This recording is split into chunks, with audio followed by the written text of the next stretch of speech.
And go with speed drill 7.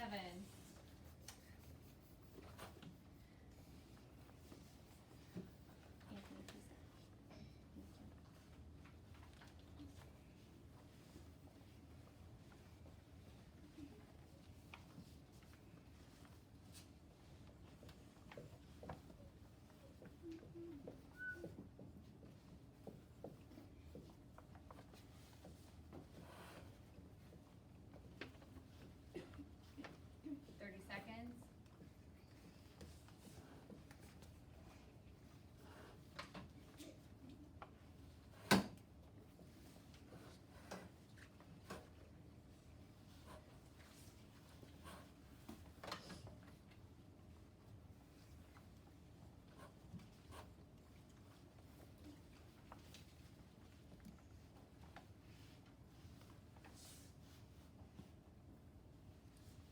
All right, pencils down.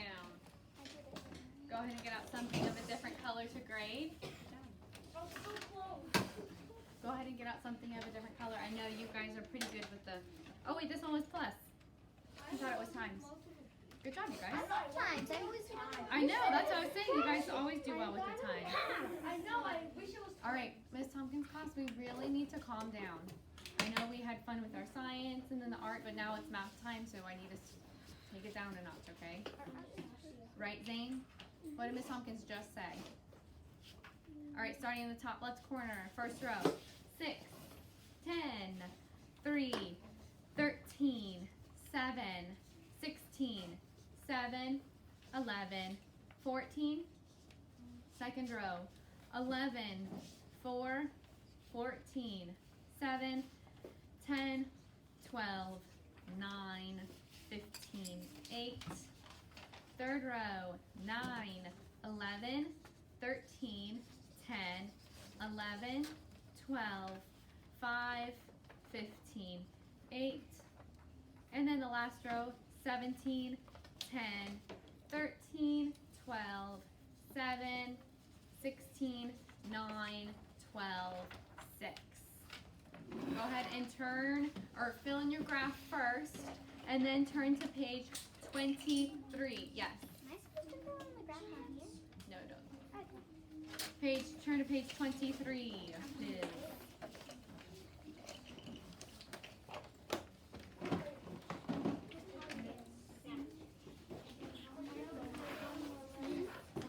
What do you mean?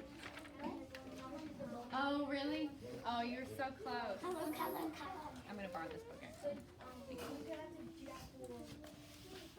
All right, before we even start going over the new concepts, let's practice counting by fours. Ready? Here we go. 4, 8, 12, 16, 20, 24, 28, 32, 36, 40. All right, I'm going to erase. 4, 8, 12, 20, and 40. Ready? 4, 8, 12, 16, 20, 24, 28, 32, 36, 40. I'm going to erase 16, and I'm going to erase 24. All right, let's see. 4, 8, 12, 16, 20, 24, 28, 32, 36, 40. All right, one more time, our last time. 4, 8, 12, 16, 20, 24, 28, 32, 36, 40. Good job. All right, find the change. Find the change. Let's look at the example here. So when a person gives more than the cost of an item, you get change back. That makes sense, right? If you buy something that's $3, but you only have a $5 bill, so you hand the cashier a $5 bill, you're going to be getting change back because the item you bought wasn't $5, it was $3. So you're going to be getting money back. Joe bought a notebook that cost $2.47. He gave a $5 bill. What was his change? So this is how how we would set it up. He gave $5, so 5.00 minus $2.47, because this is how much the item cost, and this is how much he paid. So all we would do to find out how much change he got back is subtract. So we would just subtract those two numbers, and then we would find that he got $2.53 back. So let's look at number 2. Joe bought a pencil that cost 89 cents. He gave a dollar bill. How would we set up this problem? Well, he gave a dollar bill for an item that only cost 89 cents. So I'm going to put my dollar up at the top, 1.00 minus 89 cents. So 0.89. All I need to do is subtract these to get my answer. That's all I need to do. What's 0 minus 9? Nothing. I can't do that. So what do I have to do? I gotta go next door and borrow. It's a 0. I can't do that. I can't borrow from a 0.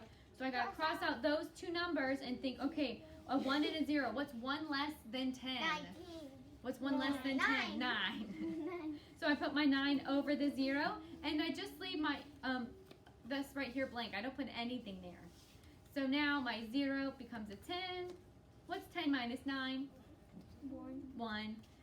9 minus 8 is 1. 1. And then of course I need to bring down my decimal, my point, and then I don't have anything in the dollar sign. So what was his change? 11 cents. 11 cents.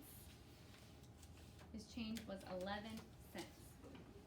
So the money the person is giving is the number that goes on top, because that's the most amount. That's the most amount. And then the number of how much the item cost goes underneath. So that's a way to think of it too. We want the bigger number on the top. All right, so turn it over now. We have 2 more to complete. Jolene bought a food dish for her kitten that cost $2.87. She gave $3 bills. How would I set that up? Somebody tell me, how would I set that up? Connor. You would put a dollar sign. Okay. Exactly, $3 goes at the top, because the money that the person gave the cashier goes on top. It's the bigger number. And then the number that goes on the bottom is the amount of how much the item cost. So underneath $3 would be $2.87. And then I need to subtract. So 0 minus 7, can't do that. So I gotta go next door and borrow, but it's a 0. So I cross out my 2 numbers. And what's 1 less than 30? 29. So my 2 goes above the 3, 9 goes above the 0. All right, what's 10 minus 7? 3. What's 9 minus 8? 1. And then I have to bring down my decimal. That's a big point. I have to bring that down. Then what's 2 minus 2? 0. So what's my answer? How much change did Jolene get back? 13 cents. What is this actually? 13 cents. All right, and then our last one here. Jolene bought a bag of kitten food for $6.30. She gave a $10 bill. How would I set this up? How would I set this up?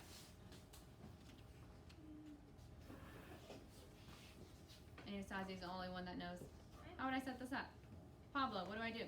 You do $10 minus 6 and 30 cents. Exactly, I do $10 minus $6.30. I have to make sure my decimals are lined up in the same place, and they are, so we're good. All right, so then we just need to subtract, and we'll have our answer. How much change she got back? What's 0 minus 0? 0. 0. What's 0 minus 3? We can't do You can't do that, right? So I have to go next door and borrow, but it's a 0. So I cross out those two numbers. What's 1 less than 10? 9. And then I make that 0 a 10. So what's 10 minus 3? 7. Thank you. Then I have to remember to bring down my decimal. Since there's 2 decimals up here, I have to make sure I write it in my answer as well. So what's 9 minus 6? 4. What's 9 minus 6? 3. 3. So how much did she get back? How much did Jolene get back? $3.70. $3.70. Alright, so that's it for the new stuff today. So you may go ahead and begin the We Remember section. You may go ahead and begin the We Remember section.